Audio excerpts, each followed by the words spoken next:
C'est une forme de consécration pour la France. Se tenait donc à Paris la conférence pour la reconstruction. Valérie Astruc-Arnaud-Jacques. Le chef des rebelles libyens et son Premier ministre accueillis avec les honneurs. La preuve qu'il a désormais rang de chef d'État. Il vient réclamer de l'argent et rassurer les pays donateurs sur la transition politique. Nicolas Sarkozy, maître de cérémonie, accueillant tour à tour Hillary Clinton et David Cameron, les deux autres piliers de la coalition qui est intervenue militairement. Mais aujourd'hui, ce sont 60 pays qui viennent au chevet de la Libye. Même la Chine et la Russie, pourtant longtemps critiques, sont là. La Russie qui vient de reconnaître officiellement les ex-rebelles. La photo de famille est plus que garnie. Objectif, montrer que la communauté internationale soutient l'avenir de la Libye. Montrer que la page Kadhafi se tourne, même si le dictateur nargue toujours ses adversaires. Après la guerre, gagner la paix. En organisant ce sommet, Nicolas Sarkozy cherche à éviter les erreurs commises par les Américains en Irak. Rétablir au plus vite un État démocratique pour que la Libye nouvelle ne sombre pas dans le chaos. Une conférence de presse a lieu en ce moment même à l'Elysée. Hormis la démocratie, deux sujets majeurs planent sur cette conférence. Un énorme pactole d'environ 160 milliards de dollars et les immenses réserves pétrolières. Bonsoir Étienne Lénart, vous nous avez rejoint.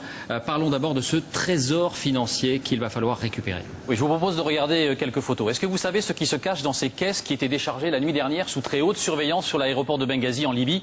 Eh bien des billets de banque imprimés en Grande-Bretagne, des petites coupures de dinars libyens, l'équivalent de 150 millions d'euros. Le nouveau pouvoir libyen a besoin d'argent. La France, la Grande-Bretagne, les États-Unis sont en train de débloquer 5 milliards de dollars d'avoirs financiers qui avaient été gelés. À terme, ce sont entre 150 et 170 milliards de dollars placés à l'étranger sous le régime Kadhafi que la Libye devrait pouvoir récupérer.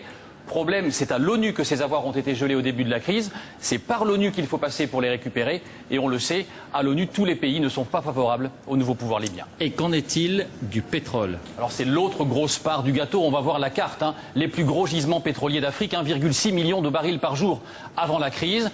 Et le nouveau pouvoir libyen l'a dit, ceux qui ont été avec nous seront les premiers servis. La France, ce soir, a dû démentir avoir signé un accord qui lui octroierait 35% de la manne pétrolière.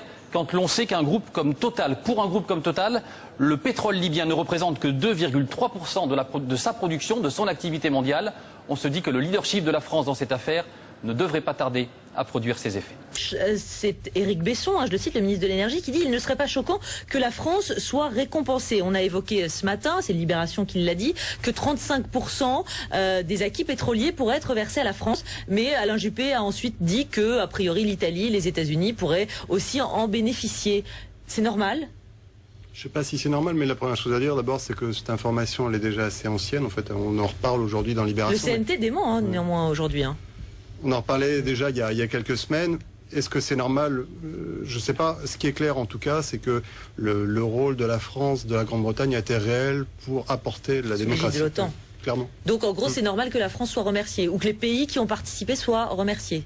C'est non seulement normal, mais vous savez ce qui s'est passé au Koweït en 91, c'est que ce sont les États-Unis, la Grande-Bretagne et quelques-uns de leurs alliés qui ont reconstruit le pays avec des marchés très juteux. La France qui avait traîné les pieds, on y était allé, mais enfin en traînant les pieds, évidemment, on n'a obtenu que des miettes. Cela dit, ne fantasmons pas le pétrole. Le marché mondial du pétrole, il faut le dire une bonne fois pour toutes, est libre et ouvert. Cela dit, il faudra reconstruire une bonne partie de la Libye. Et là, j'imagine mal que les grandes entreprises françaises ne soient pas effectivement favorisées, je ne sais pas, mais en tout cas ne soient pas sur les rangs bien placées face au CNT. Christophe de Margerie, le PDG de Total, qui dit ce soir ne pas être au courant d'un quelconque accord avec le CNT.